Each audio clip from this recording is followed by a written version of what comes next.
हरे कृष्णा। आप सभी का फिर से स्वागत है आपके अपने चैनल गौरांग के ज्ञान में। और आज हमारे बीच बहुत ही ज़्यादा स्पेशल गेस्ट हैं, हिज ग्रेस रसराज प्रभु। हरे कृष्णा।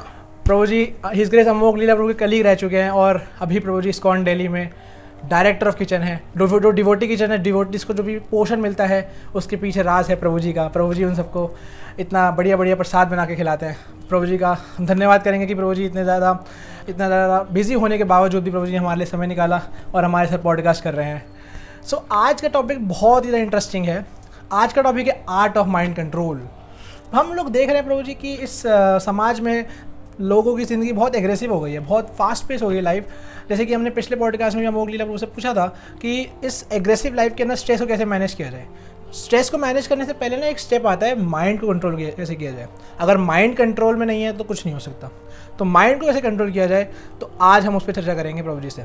तो प्रभु जी से पहले हम लोग ये जानना चाहेंगे कि बेसिकली माइंड कंट्रोल है क्या, इसको कैसे हम लोग जान सकते हैं माइंड कंट्रोल है क्या चीज़। तो जो लोग थोड़ा बहुत मेडिकल बैकग्राउंड को जानते हैं वो ये उनको पता होगा कि आंखें कैसी होनी चाहिए। तो उसका एक यूनिट आता है 6x6, 6x6। ये यूनिट जब आंखों की आती है ना तो आंखें परफेक्ट होती हैं। उसी तरह भगवत गीता के 6ठे अध्याय के 6ठे श्लोक में लिखा हुआ है 6x6, बंधुरात्मनस्तस्य येन जितो आत्मनो जितो अनात्मनस्तु शत्रुत्वे वर्तेत आत्मेव शत्रुवत। अर्थात जिसने अपने मन को कंट्रोल कर लिया है उसका मन बेस्ट फ्रेंड है, और जिसने अपने मन को कंट्रोल नहीं किया है उसका वही मन सबसे बड़ा शत्रु है। तो आज समाज में जो भी कुछ हो रहा है इस माइंड के कारण हो रहा है। अब देखो, बच्चों से पढ़ने के लिए कहो तो कहना पड़ता है बेटा मन लगा के पढ़ो। अगर आप बड़ों को कहो तो कहना पड़ता है कि बेटा मन लगा के जॉब करो, मन लगा के बिजनेस करो, या फिर मन लगा करके अपना घर चलाओ। हर जगह मन को लगाने की बात की जाती है। ये नहीं आंख लगा के काम करो, कान लगा के काम करो, दांत दिखा के काम करो, शरीर लगा के काम करो। ऐसा कोई बोलता है कि नहीं, सब लोग क्या कहते हैं, मन लगा के काम करो। ये जो मन लगा के काम करना ना, ये सबसे ज़्यादा इंपॉर्टेंट है। और तभी भगवान ने भी भगवत गीता में इतने सारे सेंसेस में माइंड के ऊपर सबसे ज़्यादा फोर्स किया है। माइंड को कहा है कि जिसने माइंड को कंट्रोल कर दिया वो माइंड उसका बेस्ट फ्रेंड है, और जिसने नहीं कंट्रोल किया वही माइंड उसका एनिमी है। तो इसलिए एक सफल व्यक्ति के लिए माइंड का कंट्रोल होना बहुत ज़रूरी है। अगर आपने माइंड कंट्रोल कर लिया, बिंगो, वारे नारे। और स्पिरिचुअल लाइफ में भी ऐसा नहीं कि सिर्फ मैं मेटेरियली बात कर रहा हूँ। स्पिरिचुअल लाइफ में भी ना 3 ट्रांसेंडेंटलिस्ट होते हैं। एक ब्रह्म को मानने वाले, दूसरे परमात्मा को मानने वाले, तीसरे भगवान को मानने वाले। पर तीनों के लिए, ये तीनों कैटेगरीज ऑफ जो डिवोटीज हैं, तीनों के लिए जो सबसे पहला अवरोध या अड़चन जिसको पार करना होता है वो होता है माइंड का। तो इवन स्पिरिचुअल लाइफ में भी जो माइंड है वो एक इंपॉर्टेंट रोल अदा करता है। अगर हमने माइंड को नहीं कंट्रोल किया तो हम स्पिरिचुअली भी सक्सेसफुल नहीं होंगे, मेटरली भी सक्सेसफुल नहीं होंगे, किसी एंगल से सक्सेसफुल नहीं होंगे। तभी भगवान कहते हैं जैसे आंखें 6x6 होनी चाहिए, उसी तरह 6x6 श्लोक याद रखिएगा। इसमें बताया गया है माइंड को अपना मित्र बनाना है, तभी हमारा उद्धार करेगा, वरना यही माइंड हमारे को गटर में भी ले आ सकता है। जी बहुत इंपॉर्टेंट है माइंड कंट्रोल करना, जैसे आपने बताया। बट रोजी हम लोग देखते हैं ना कि फिर भी हमारी लाइफ के अंदर इतना एग्रेसिव लाइफ है। तो इस एग्रेसिवनेस, इस फास्ट पेस लाइफ, रजोगुंडी लाइफ को हम लोग कंट्रोल कर, इस एटमॉस्फेयर में भला माइंड को कैसे कंट्रोल किया जाए। हम लोग मतलब एक थ्योरेटिकली समझ सकते हैं कि हम लोग माइंड को कंट्रोल करना चाहिए, ये करना चाहिए, वो करना चाहिए, but practically we can't apply this. It's very difficult for us. So कैसे प्रैक्टिकली इसको अप्लाई किया जा सकता है।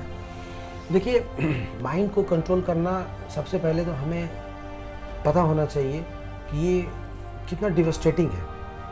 किसी चीज़ को फिक्स करने से पहले उसके महत्व को जानना बहुत ज़रूरी है। जैसे मान लीजिए कोई दुश्मन सेना है, कोई आर्मी है, उसको हम परास्त करना चाहते हैं, तो सबसे पहले हमें उसको आंकना पड़ेगा, उसकी गहराई कितनी है, उसका स्ट्रेंथ कितना है। उससे पहले माइंड को कंट्रोल करने से पहले हमें जानना पड़ेगा कि आखिर ये माइंड है क्या, ऑपरेट कैसे करता है, क्या करता है, क्या इसके प्रोज एंड कॉन्स है। और उसके बाद फिर आता है कि प्रैक्टिकल तरीका क्या है। तो प्रैक्टिकल तरीके बहुत सारे बताए गए हैं। उसमें सबसे पहला ये है engaging the senses at the right place. अगर इंद्रियों को आप सही जगह पे लगाओगे तो फिर आप देखोगे कि माइंड बिल्कुल सही काम करता है। जैसे एक डिज़ायर है, वो डिज़ायर जब माइंड में क्रिएट होता है तो वो डिज़ायर पूरा होता है इंद्रियों के माध्यम से, इन आँख, नाक, कान, मुंह, जीभ, त्वचा, इनके माध्यम से। तो माइंड कहता है आँखों को कि देखो, माइंड कहता है कान को कि सुनो, माइंड कहता है जीभ को कि चखो। अब जब हम कुछ ऐसी चीज़ें देख लेते हैं जो देखनी नहीं चाहिए, तब क्या होता है, माइंड विचलित हो जाता है ना। जैसे कि मान लीजिए आपने एक वीडियो देखा जिसमें कि नीचे लिखा हुआ आ रहा है कि हो सकता है ये वीडियो आपको विचलित कर दे। आता ना कभी कभी न्यूज़ चैनल पे ऐसा आता है। अब आप वीडियो देख रहे हो, क्या है इसमें विचलित करने वाला, क्या, चलो देखते क्या है इसमें।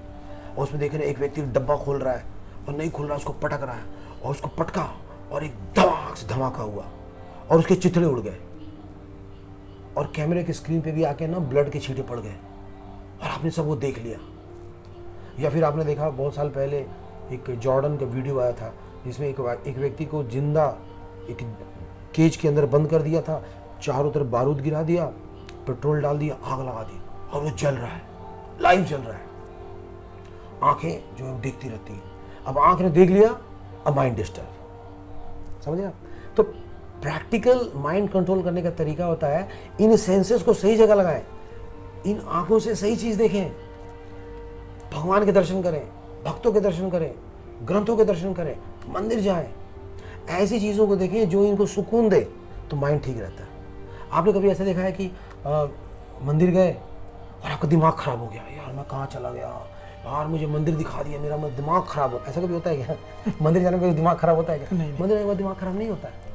तो हम जब सही चीज़ देखते हैं तो माइंड ठीक रहता है। उसी तरह सुनना, अगर किसी की निंदा, किसी की चुगली, किसी की बुराई अगर हम सुन लेते हैं तो फिर माइंड क्या होता है, एजिटेट होने लगता है। वही किसी का गुणगान सुनेंगे तो ठीक रहता है, कोई प्रॉब्लम नहीं होता।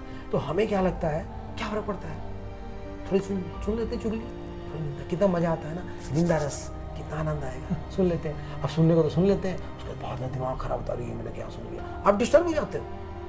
मान लो कि आपको बोला अभी बताता हूँ तुझे, उठा कर पटक दूंगा मैं, बाहर निकल, आप देखो, अब रात भर डर जाओगे आप, यार क्यों बोला, बाद में पता चला आपको नहीं, आपके पीछे वाले को बोल रहा था, तो आपने गलत ही सुन लिया, आपका दिमाग खराब हो गया ना। वैसे ही जीभ को भी आप कंट्रोल कीजिए, नहीं तो क्या होगा, आपका माइंड डिस्टर्ब हो जाएगा। कहते हैं जैसा होगा अन्न वैसा होगा मन। तो अन्न का मन पे सीधा प्रभाव पड़ता है। अगर आप अन्न अच्छे से खाओगे, जैसे कि भोग लगा हुआ, भगवान को अर्पित किया हुआ, घर में माँ का बना हुआ या घर वाले जो है बनाते हैं, उस प्रसाद को अगर आप ग्रहण करोगे तो आपकी चेतना ठीक रहेगी। लेकिन आप बाहर जाके खा लेते हो, मान लो कोई रेस्टोरेंट में कोई खा रहा है ना, और रेस्टोरेंट चाउमीन वाला बना रहा है चाउमीन, अभी थोड़ी देर पहले अपने मालिक से लड़कर के आया है, अपनी वाइफ से लड़कर के आया और सोच रहा अभी जाऊँगा तो उसका मैं बताऊँगा, उसकी टांगें तोड़ दूंगा मैं। हाँ जी, चाउमीन चाहिए, हाफ या फुल? हाफ, ले लो। अब वो जो बनाते वक्त उसकी चेतना पूरी लग गई उसमें, उस चाउमीन में पूरी चेतना घुस गई उसकी, टांग तोड़ने वाली। अब आप खा लिए, अब आपके दिमाग में वही होगा खाने के बाद, टांग तोड़ूंगा मैं किसी का, क्योंकि वो चेतना प्रवेश कर गया ना। तो जीभ है, कान है, नाक है, मुंह है, ये सारी चीज़ें जो है ना डेटा एक्वायरिंग सेंसेस है। ये डेटा लेता है, माइंड को देता है और माइंड इससे डिस्टर्ब हो जाता है। तो इसलिए हमारी ड्यूटी ये बनती है कि हम क्या करें कि इस माइंड को कंट्रोल करने के लिए on a practical terms in senses को राइट जगह लगाएं, सही जगह इंगेज करें। अगर आप सही जगह इंगेज करोगे, आप देखना माइंड आपका ठीक रहेगा। मुझे जैसे कि अब ये आपने बहुत इंपॉर्टेंट बताया कि हमारी जितनी भी सेंसेस हैं दे आर इंटर रिलेटेड, सारी की सारी आपस में कनेक्टेड है। तो ब्रो जी, अब हम लोग फॉर एग्जांपल माइंड को कंट्रोल कर भी लेते हैं, तो ये हमारा वो इनर पीस कैसे प्रोवाइड करेगा, अंदर से जो सेल्फ पीस होता है ना, वो कैसे हमको प्राप्त होगा इस माइंड कंट्रोल से? देखिए, शांति या सुख ये कब होता है? आप पढ़ेंगे श्रीमद् भागवतम पहला स्कंद 3 अध्याय श्लोक संख्या 43, उसमें दिया हुआ है, क्या दिया हुआ है कि भागवत कौन समझ सकता है, भगवान को कौन समझ सकता है।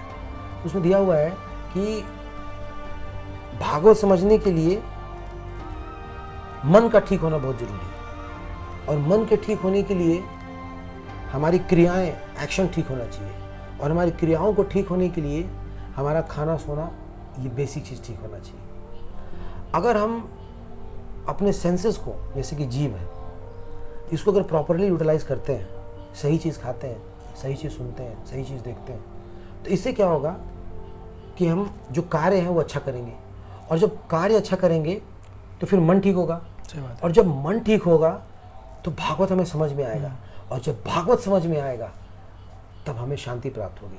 क्योंकि भगवान भगवद गीता में कहते हैं, मत चिता मत गत प्राणा बोधयंता परस्परम कथयंतश्च माम नित्यम तुष्यंति च रमन्ति च। भगवान कहते हैं अगर आप मेरे बारे में लोगों को बताओगे बोधयंता परस्परम, तो फिर क्या होगा, तुष्यंति च रमन्ति च। तुष्यंति का मतलब कि संतुष्टि होगा, रमन्ति का मतलब आनंद आएगा। तो मन को भगवान की सेवा में लगाना है, नेचुरल चीज़ों में लगाना है। आर्टिफिशियल चीज़ों में लगाएंगे हम डिस्टर्ब रहेंगे। तो नेचुरल चीज़ें क्या है, व्हाट इज़ नेचुरल? नेचुरल चीज़ें यानी कि भगवान से संबंधित चीज़ें, क्योंकि हम सब आत्मा है। आत्मा मीन्स स्पिरिट, और स्पिरिट से बनता है स्पिरिचुअल। जैसे मछली को पानी में छोड़ दो वो खुश रहेगी, उसी तरह हम सब जीवात्माएं अगर आध्यात्म में जुड़ जाएंगे हम खुश रहेंगे। और ये आध्यात्म में जोड़ने वाला माइंड है। अगर आप माइंड को स्पिरिचुअल लाइफ से जोड़ दोगे आप देखना खुश रहोगे आप। और ये बहुत ही प्रैक्टिकल है, इसमें कोई मतलब ऐसा नहीं कि आप पहले ज्वाइन करो, आप पहले फीस भरो फिर आपको, नहीं, ऐसा नहीं है। आप इसको करके देखिए। देखिए हम सब इतने समय से भौतिक संसार का जीवन जी रहे हैं, कुछ समय के लिए, एक वीक के लिए ना 100% स्पिरिचुअल लाइफ जी के देखिए। आप देखेंगे आपका मन शांत हो जाएगा, क्योंकि आप मछली की तरह अब पानी में हैं, यानी कि स्पिरिट जो है वो स्पिरिचुअल लाइफ में है। तब उसका जीवन क्या होगा, शांत रहेगा, कूल रहेगा, रिलैक्स रहेगा। और यही कारण है कि जो स्पिरिचुअलिस्ट होते हैं वो हमेशा खुश रहते हैं, और जो मेटलिस्ट होते हैं, जो संसारी लोग होते हैं, जो कर्मी होते हैं, वो परेशान होते हैं। जिस व्यक्ति ने अपना शरीर अपने शरीर को भोगने के लिए लगा दिया उसको कर्मी कहते हैं। जिस व्यक्ति ने देश के लिए अपना शरीर लगा दिया उसको सैनिक कहते हैं। और जिस व्यक्ति ने आध्यात्मिक जीवन के लिए अपना शरीर लगा दिया उसको आध्यात्मिक कहते हैं, स्पिरिचुअलिस्ट कहते हैं। तो हम सब स्पिरिचुअल हैं, आत्मा तो स्पिरिचुअल है ना, हम सब स्पिरिट है। तो शरीर को हम क्या करें कि भगवान की सेवा में लगा दें तो हम स्पिरिचुअल हो जाएंगे। और ये हमारा नेचुरल टेंडेंसी है। इस नेचुरल टेंडेंसी के कारण हम सुखी होना सीख जाएंगे। वही बहुत इंपॉर्टेंट है। आजकल ना हम लोग देख रहे हैं, जैसे आपने बताया कि आर्टिफिशियल और नेचुरल लाइफ से मेरे को एक चीज़ याद आई। हम लोग देखते हैं आसपास के जीवन में हर कोई अपने आप को सुपीरियर दिखाने की कोशिश करता है। जैसे कि आर्टिफिशियल दिखाता है, कोई फटी फटी पैंट पहनेगा, शर्ट पहनेगा, सिगरेट फूकेगा और बोलेगा या आई एम कूल मैन, ऐसे बोलता है। तो इस सिचुएशन में मतलब मेरा कहने का मतलब ये है कि नेचुरल हम कैसे बने, अंदर से नेचुरल हम कैसे बन सकते हैं। हमारी सोल तो नेचुरल है, बट हम अनफॉर्चुनेटली अपनी सोल की तो सुनते नहीं हैं, हम अपने मन की सुनते हैं, और मन अभी फ़िलहाल हमारे कंट्रोल में तो है नहीं।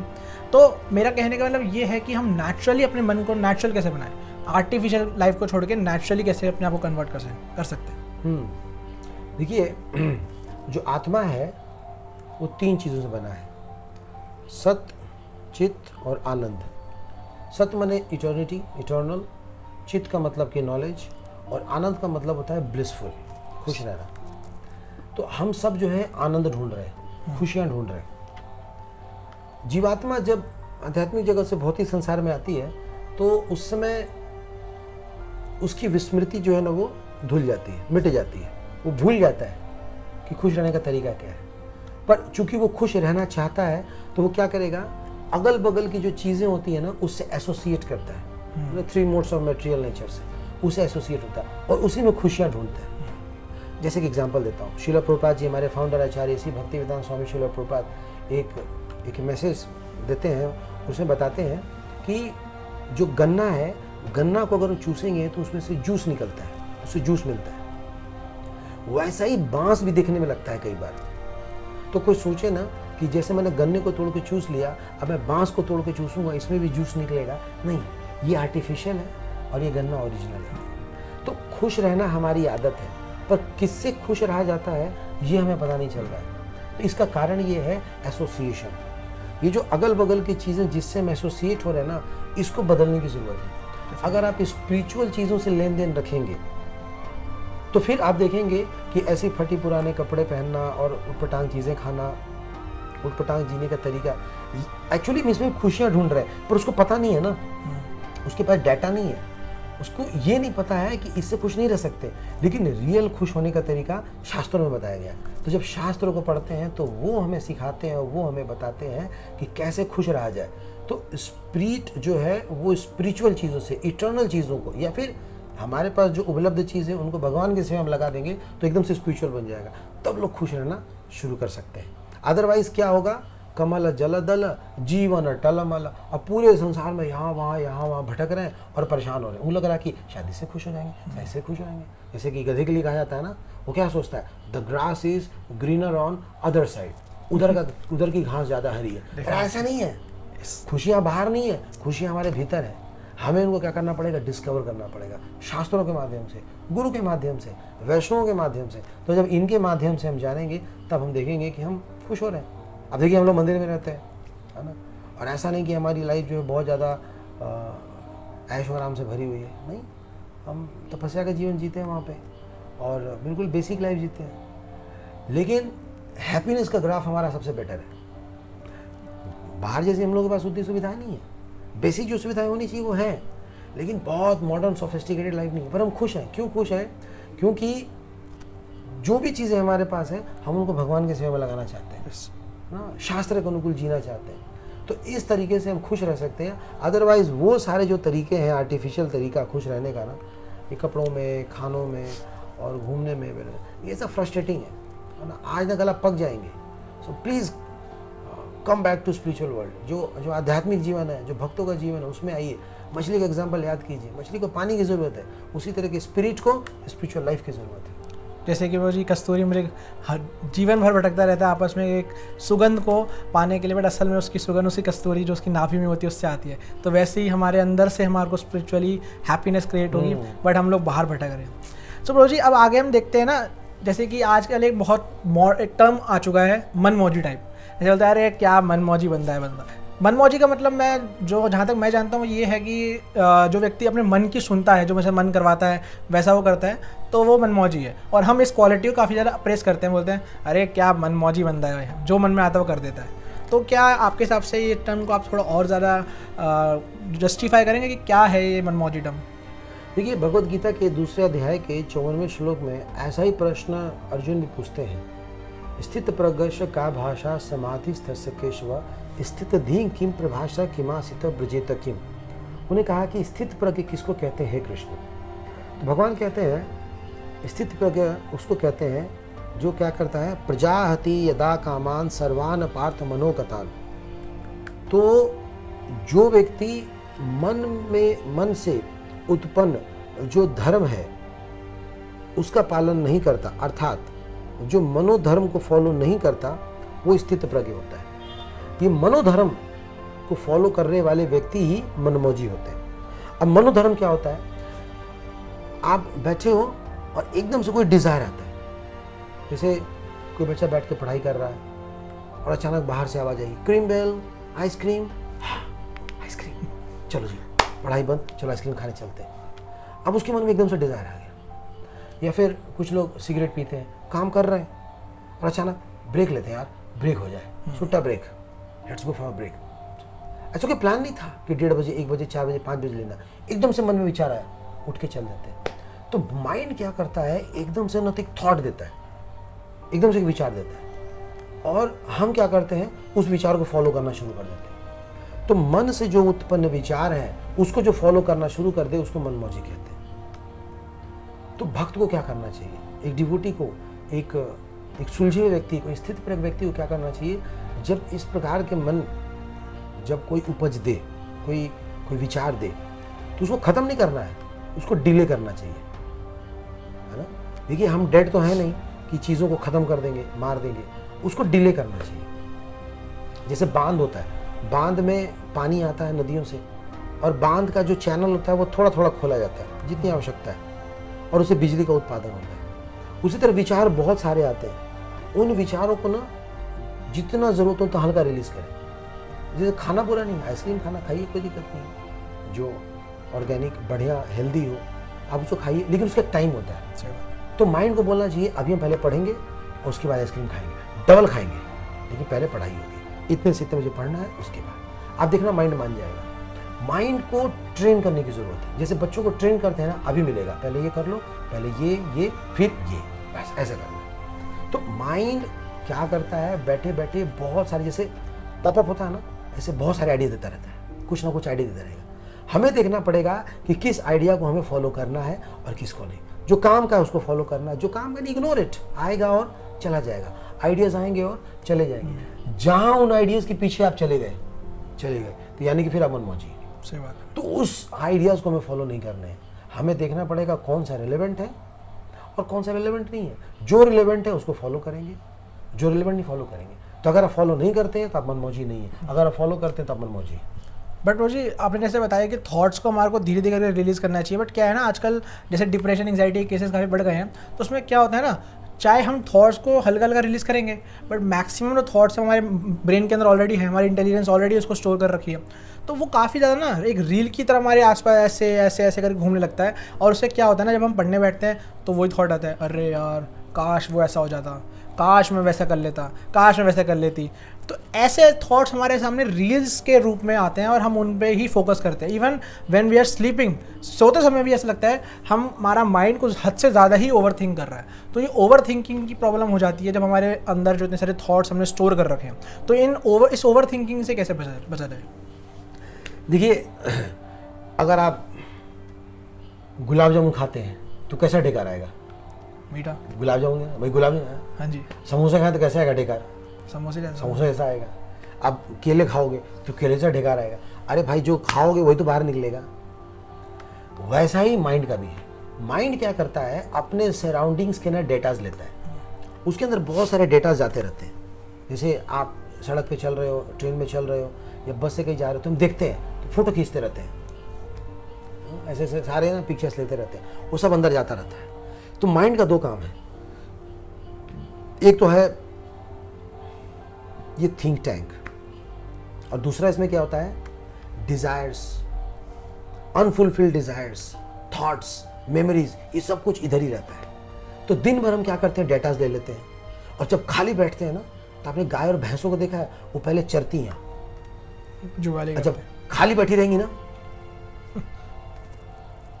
ऐसा ही माइंड करता है। वो क्या करता है, पहले डेटा ले लेगा और बाद में जुगाली करता रहता है। तो आप जो बता रहे हो, डिप्रेशन का प्रॉब्लम, एंग्जाइटी का प्रॉब्लम, स्ट्रेस का प्रॉब्लम, कैओटिक सिचुएशन का प्रॉब्लम, ये होता क्या है, हमने ऐसे डेटाज लेके भर लिए हैं कि वही आएगा। अरे गार्बेज इन गार्बेज आउट, उसी तरीके से गीगो में ही good things in good things out. आप अंदर क्या भरते हो, जब आप अंदर कूड़ा भरे हो तो निकलेगा तो कूड़ा ही ना। तो अब क्या करें, अब तो कूड़ा भर दिया, अब क्या करें, अरे भाई तो अब अच्छी चीजें भरना शुरू करो। तो अच्छी चीज़ें यानी कि देखिए, विदेश में एक सिस्टम निकला है काउपैथी। जो लोग बहुत डिप्रेशन में परेशान होते हैं ना, उनको गायों के साथ छोड़ दिया जाता है। वो गाय के साथ 1 घंटा बिताते हैं, उसको कुछ पैसे देते हैं, कुछ डॉलर देते हैं। क्यों? क्योंकि गाय सत्वगुणी होती है। गाय के साथ जब बैठेंगे ना, तो गाय के जैसा वो भी शांत हो जाता है। उसी तरह devotees are also very nice guys, they are also like गाय। अब भक्तों के साथ आइए, मंदिर में आइए, अब अपना जो सब्जेक्ट मैटर उसको चेंज कीजिए, अपने जो सराउंडिंग उसको चेंज कीजिए, अपने जो डेटाज इनपुट ले रहे हैं उसको चेंज कीजिए। अब जो पुराना डेटा आ गया उसको कुछ नहीं कर सकते, लेकिन जो नया डेटा लेंगे ना, तो ये क्या करेगा, धीरे धीरे पुराना डेटा को ओवरटेक कर लेगा। जैसे कि जब गेहूं को पीसने के लिए जाते हैं ना चक्की में, तो पहले क्या होता है, उसमें मान लो चावल डाला हुआ है, वो चावल पीस के निकल रहा है, ऊपर से हमने गेहूं डाल दिया, तो गेहूं का नंबर तब आएगा जब चावल पीस के निकल जाएगा, तब तक वेट करना पड़ेगा। तो हम क्या करेंगे, उस फालतू के डेटा जो हमारे अंदर आ गए हैं, उसको हम उसके ऊपर से हम क्या करेंगे, गुड डेटास डाल देंगे। तो भगवद गीता में एक श्लोक आता है, विषया विनिवर्तन्ते निर्हारस्य देहिना रसवर्जम रसोप्यस्य परम दृष्ट्वा निवर्तते। So once we get a higher taste, automatically we lose the lower taste. एक बार अगर हमने ऊंचा स्वाद लिया तो फिर नीचा स्वाद चला जाएगा। तो इसलिए हम लोग कोशिश करना है हायर टेस्ट लेने का। अभी हम लोग बड़ा 3rd क्लास का टेस्ट लिए, 3rd क्लास के डेटाज ले के अंदर का भर लिए। अगर हम अब अच्छे डेटाज लेंगे, अच्छी चीज़ डालेंगे, तो फिर वही चीज़ें विचार में आएंगी। जैसे मैंने एग्जाम्पल दिया, गुलाब जामुन खाओगे उसका ढेकार आएगा, समोसे खाओगे उसका आएगा, केला आएगा, सेव खाएंगे उसका ढेकार आएगा। यानी कि जैसा अंदर जाता है वही बाहर निकलता है। अब अंदर हमें क्या लेना है, इन डाटा एक्वायरिंग सेंसर से, ये हमारे हाथ में है। It's very very important. But अब मुझे हमारे को ना एक फ़िल्टर की जरूरत पड़ेगी हिसाब से। तो जैसे कि हम लिखते हैं आरओ हमारे घर में होता है सबके घर में, तो हार्ड वाटर में से जो उसकी इम्प्योरिटीज है उसको निकाल के फिल्टर करके वो सॉफ्ट वाटर बनाता है ताकि हम लोग उसको पी सकते हैं ना। तो वैसे ही हमारे अंदर क्या ऐसा कौन सा हम फिल्टर इंस्टॉल करें, क्या हमें आरओ लगवा लेना चाहिए या कि हम एक्वागार्ड लगवा लें, हमें ऐसा क्या फ़िल्टर लगाना चाहिए जिससे जो भी, क्योंकि आसपास के लोगों को तो हम नहीं सुधार सकते बिकॉज अब कलयुग चल रहा है, तो कलयुगा में तो सभी के सभी ऐसे हो चुके हैं, तो उनके थॉट्स उनकी बातें तो हम नहीं सुधार सकते, बट हमारे को ही अपने पे डिपेंड करना है कि हम कौन से थॉट्स ले रहे हैं कौन से नहीं ले रहे। तो उसके लिए हमारे को उन बातों को फ़िल्टर करना पड़ेगा। तो फिल्टर कब करेंगे बातों को, तभी जो अच्छी बात है उसको हम अपने दिमाग में रखेंगे और दूसरी बात को हम एक कान से निकाल के दूसरे कान से निकाल देंगे ऑब्वियसली। तो क्या वो फ़िल्टर क्या चीज़ है जिससे वो बात बेकार की बात हमारे अंदर प्रवेश ना कर सके और हम उसको स्टोर ना करें। देखिए एक फ़िल्टर आता है, इसको कहते हैं GSS फिल्टर, GSS फिल्टर, वो कहते हैं गुरु साधु शास्त्र फिल्टर। जब भी कोई थॉट आए ना हमारे मन में और लगे ये काम क्या करना चाहिए या नहीं करना चाहिए, तो ऐसे में इस तीनों फिल्टर को अप्लाई कर दो। तो सोचो, मान लो एक थॉट आया, चलते हैं सिनेमा देखने, गदर 2, फिर लगाओ फिल्टर गुरुदेव से, गुरुदेव क्या मैं गदर 2 देख सकता हूँ? गुरुदेव क्या बोलेंगे? हाँ बोलेंगे, नहीं बिल्कुल नहीं। ओह, पहला फिल्टर हो गया। दूसरा, साधु किसी भक्त से पूछे, प्रभु जी हरे कृष्णा क्या मैं गदर 2 देख सकता हूँ? कोई भी जेन्युइन साधु क्या बोलेगा? नहीं। तीसरा फिल्टर एस फॉर शास्त्र, चलो शास्त्र में देखते हैं, पन्ना पलटा, क्या मैं गदर देख सकता हूँ? नहीं, ये सब भौतिक चीज़ें हमें नहीं देखनी चाहिए, ओके क्लोज, मूवी नहीं देखनी है। तो इस प्रकार से हमें क्या करना चाहिए फिल्टर। अब अकेले बैठो, आप तुरंत अप्लाई करो। अब मान लो कल सुबह 4 बजे उठ करके मुझे मंदिर जाना चाहिए, चलो मंदिर छोड़ो, मंदिर तो खैर ओके हो गई, सुबह उठ के 4 बजे में कुछ प्राणायाम करना चाहिए। गुरुदेव जी प्राणायाम करें, हाँ करो ना, अच्छी बात है। साधु जी करें, हाँ करिए ना। शास्त्र से, हाँ योगा कर सकते हैं, पास कर सकते हैं। This is called GSS filter.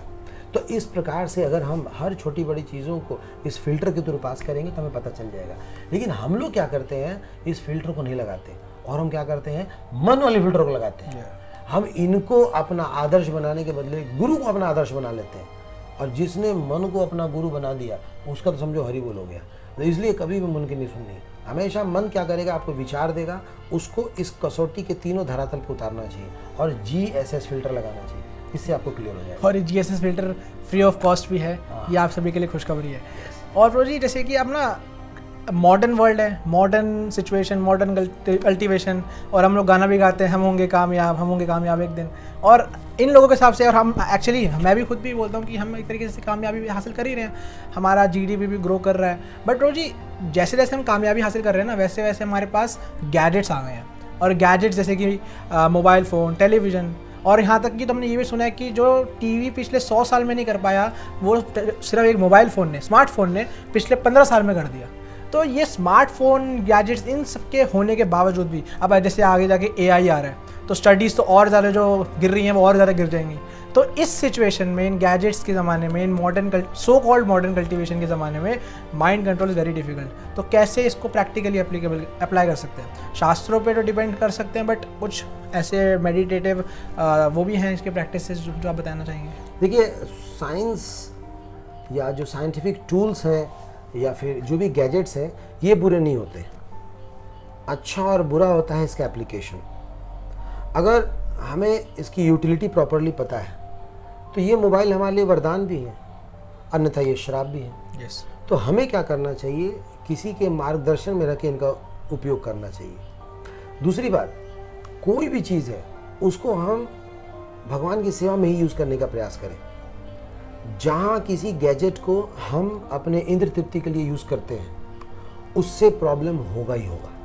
जैसे कई लोग कहते हैं हम मोबाइल से बहुत अटैच हो गए हैं, हम लैपटॉप से अटैच हो गए, हम आईपॉड से अटैच हो गए हैं, हम इससे अटैच है, उससे अटैच हो गए। ये अटैच क्यों है?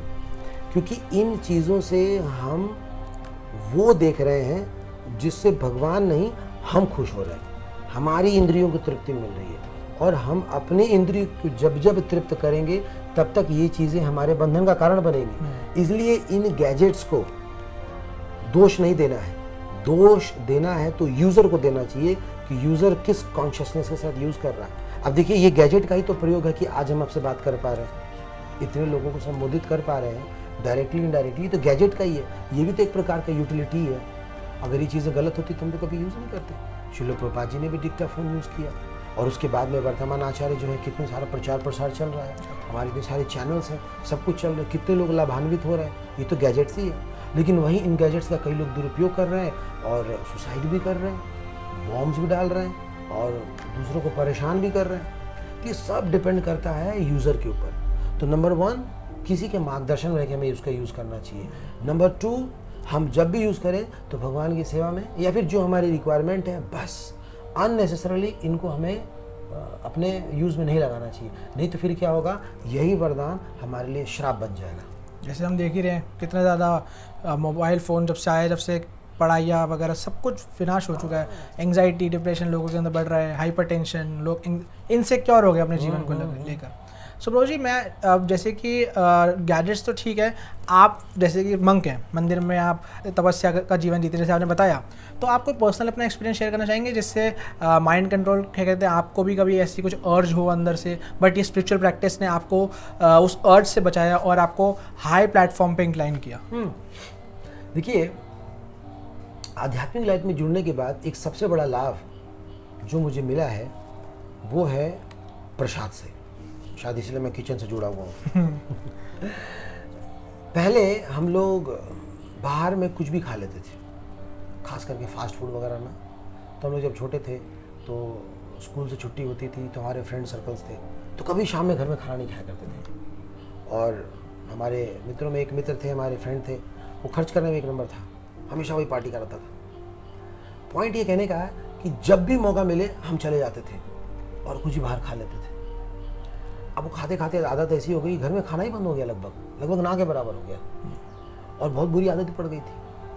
लेकिन भगवान की कृपा से, भक्तों की कृपा से फिर हम लोग मंदिर से जुड़े, मंदिर आना शुरू किया, और यहाँ पे आने के बाद प्रसाद चखने को मिला।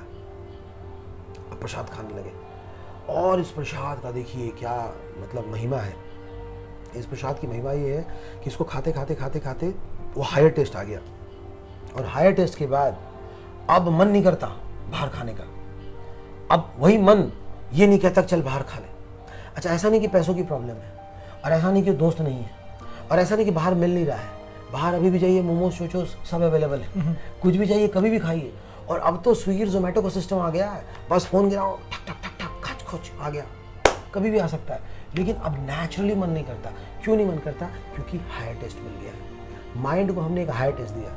इस प्रसाद के कारण जो है मेरे लाइफ में तो बहुत परिवर्तन आई है। और मैंने कई लोगों से पूछा है, कई सारे ऐसे लोग हैं जिन लोगों के जीवन में सबसे पहला परिवर्तन एटलीस्ट माइंड के लेवल पे जो आया है वो है खाने को लेके। एक बार अगर किसी को प्रसाद चखने की आदत पड़ गई ना, बाहर खाना नहीं खाएगा, बाहर की चीज़ें नहीं चखेगा वो, और वैसे भी बाहर की चीज़ें हेल्दी नहीं रही। मैंने चेतना छोड़िए, शरीर भी खराब हो रहा है, इतनी सारी बीमारियां लग रही हैं। तो इसलिए मेरे लाइफ में पर्सनली मेरा एक्सपीरियंस ये है, मन के पॉइंट ऑफ व्यू से सबसे बड़ा परिवर्तन अगर कुछ आया है इस प्रसाद को लेके आया। पहले मेरा मन बाहर की चीज़ों में बहुत भागा करता था, लेकिन जब से मैंने ठाकुर जी के जूठे को आस्वादन करना शुरू किया है, जब से पाना शुरू किया है, लाइफ तो एकदम। जब भी प्रभु जी उसके बाद से हम देख रहे हैं आप और लोगों का जीवन उद्धार कर रहे हैं प्रसाद खिला के। प्रभु जी का प्रसाद बहुत टेस्टी है, आप सभी भी इन्वाइटेड हैं प्रभु जी के किचन में, कभी आइए, प्रभु जी आपको बहुत टेस्टी प्रसाद खिलाएंगे और आपकी भी चेतना शुद्ध होगी। सो प्रभु जी, अब जैसे कि देखा जाए ना, माइंड से हम हमारे जो गोल है वो है भगवान श्री कृष्ण की प्राप्ति करना, है ना। तो इस माइंड से हम भगवान श्री कृष्ण को प्राप्त कैसे कर सकते हैं? जैसे कि एक फॉर अ टाइम पीरियड हम लोग माइंड को अपना फ्रेंड बना लेंगे, फ्रेंड बना के पढ़ाई कर ली, ठीक है, तो पढ़ाई कर ली, पढ़ाई के बाद और कोई कार्य कर लिया, कोई फ्रेंड बन गया, माइंड सुन रहा है for a time period. But एक ऐसा पीरियड आता है कि उसका भी सबर का वो बांध टूट जाता है और वो आउट ऑफ कंट्रोल हो जाता है। जैसे कि अगर एक कुत्ते को साइड में बांध के रहो, थोड़ी देर चुप बैठेगा, 5 मिनट 10 मिनट 1 घंटा 2 घंटा, बट एक ऐसा पीरियड आएगा उसके भोगने की वो लग जाएगी, वो भोगेगा ही भोगेगा। तो माइंड का भी वैसा ही है, माइंड को हम कंट्रोल थोड़ी देर कर सकते हैं, मतलब परमानेंटली, मेरा कहने का मतलब परमानेंटली कंट्रोल करके भगवान को कैसे अटेन किया जाए? भगवान को ऋषिकेश कहते हैं। ऋषिकेश का मतलब होता है समस्त इंद्रियों के स्वामी। जितनी हमारी इंद्रियां हैं उसमें सबसे बड़ा है मन। 11 इंद्रियां होती हैं, 5 ज्ञान इंद्रियां, 5 कर्म इंद्रियां और 11वां होता है मन। इन सभी इंद्रियों के जो स्वामी हैं वो भगवान है, इसलिए भगवान का एक नाम है ऋषिकेश। अब ये जो मन है इसको पहले हम लोग ट्रेनिंग देते हैं मेटेरियल पॉइंट ऑफ व्यू से, अच्छा खाना है, अच्छा सोना है, अच्छा करना है। करते करते इसी मन को हम क्या करते हैं, भगवान की सेवा में फिर लगाते हैं, ट्रेनिंग देते हैं। फिर इस मन से हम क्या करते हैं, मंत्र का जाप कराते हैं। और जब मंत्र का जाप करेगा, भगवान के नामों का उच्चारण करेगा, जो कि उसका एक नेचुरल इंस्टिंक्ट है, उसकी नेचुरल पहचान वही है, तो ये मन क्या होगा कि धीरे धीरे ना वो प्योर होने लगेगा। और जैसे कि एक नाव व्यक्ति को इस पार से उस पार ले जाता है, हालांकि नाव वहीं रह जाता है। जैसे कि एक झोला सब्जी को लेता है और घर तक लाता है, फिर झोला वहीं किचन तक ही रह जाता है और सब्जी पेट में जाता है। उसी तरह से ये जो माइंड है, ये क्या करता है कि हमारे आत्मा को, यानी कि हमें इस लोअर कॉन्शियसनेस से हायर कॉन्शियसनेस ले जाता है मंत्र के माध्यम से। तो मन के उद्धार का एकमात्र तरीका है मंत्र। मंत्र का संधि विच्छेद होता है मन जोड़ त्र, मन मने माइंड, त्र मीन्स उद्धार। तो मन का उद्धार कैसे होगा, जब हम उसको मंत्र का जाप करवाएंगे, एक ही मंत्र को बार बार बुलवाएंगे, हरे कृष्णा कृष्णा कृष्णा हरे हरे, हरे राम राम राम हरे हरे। तो जब आप हरिनाम के मंत्र का बार बार के जाप करवाएंगे, ये माइंड सबसे पहले और शॉर्टेस्ट तरीके से ये कंट्रोल हो जाएगा। बाकी तरीके तो मैंने आपको प्रैक्टिकल तरीका बताया, लेकिन ये तरीका ना रॉबस्ट तरीका है, ज़बरदस्त तरीका है, शॉर्टेस्ट तरीका है। इस तरह से माइंड कंट्रोल होगा। और सबसे बड़ी बात, जो हमारे जीवन का परम लक्ष्य है, इस संसार से मुक्त होना, भगवान के श्री चरणों को प्राप्त करना, कृष्ण प्रेम प्राप्त करना, वो ये माइंड ही दिलाएगा इस मंत्र के माध्यम से। इसलिए प्रभु जी माइंड को अगर हमारे कंट्रोल में है तो हमारा बेस्ट फ्रेंड है, और अगर हमारे कंट्रोल में नहीं है तो हमारा ग्रेटेस्ट एनिमी है। एग्जैक्टली। सो प्रभु जी आजकल तो इसको कंट्रोल करना इज़ वेरी इंपॉर्टेंट। मैं पिछले बार जब अमोघ लीला वो से मिले थे तो उनसे भी ये डिस्कस कर रहे थे, बता रहे थे कि हमारा जो देश है वो मेंटल इलनेस में नंबर 1 हो जाएगा बाय 2028। सो प्रभु जी अगर माइंड जब ही तो हो रहा है बिकॉज हमारा माइंड ही कंट्रोल में नहीं है। अमंग द स्मोकर्स कितने सारे लोग कॉलेज के बाहर, इवन मैं भी देखता हूँ जब जाता हूँ तो कॉलेज के बाहर ब्रेक हुआ तो सुट्टा मारने लग जाते हैं, दारू पीने लग जाते हैं। तो आजकल लोगों का जो बेसिकली ये अपने आप को रिलीफ पहुंचाना है, उनका रिलीफ का जो मूल मंत्र है वो हरे कृष्ण मंत्र नहीं है, उनका मूल मंत्र है दारू, सिगरेट, सुट्टा, हुक्का, वेप, ये सब कुछ है। तो इस माइंड को अगर हम कंट्रोल नहीं करेंगे, इट्स वेरी डिवास्टेटेड, हमारी लाइफ डिवास्टेट हो जाएगी और हो ही रही है। सो प्रभु जी आपका धन्यवाद, आपने बताया हमारे को इतना अच्छा इस माइंड कंट्रोल के बारे में। सो इट्स माय रिक्वेस्ट, आप हरे कृष्ण महामंत्र का जप कीजिए। प्रभु जी ये आपको यही प्रेरित कर रहे हैं आके कि हरे कृष्ण महामंत्र का हम सभी को जप करना चाहिए। और अगर हम हरे कृष्ण महामंत्र का जप करेंगे तो मन और त्र, हमारा मन तर जाएगा, हमारा मन भगवान श्री कृष्ण की सेवा में लग जाएगा, और जब जाके हमारा मन बेस्ट फ्रेंड बनेगा हमारा। और हमने ये भी सुना है, भक्ति सिद्धांत ठाकुर श्रील प्रभुपाद बताया करते थे कि सोने से पहले भी हमें मन को 10 बार जूते मारने चाहिए और सुबह उठ के 20 बार हमें झाड़ू से मारना चाहिए। तो हमारी मन को झाड़ू और जूता यही है कि हम मन को भगवान की सेवा में लगाएंगे। सो नेक्स्ट पॉडकास्ट के लिए बने रहिए।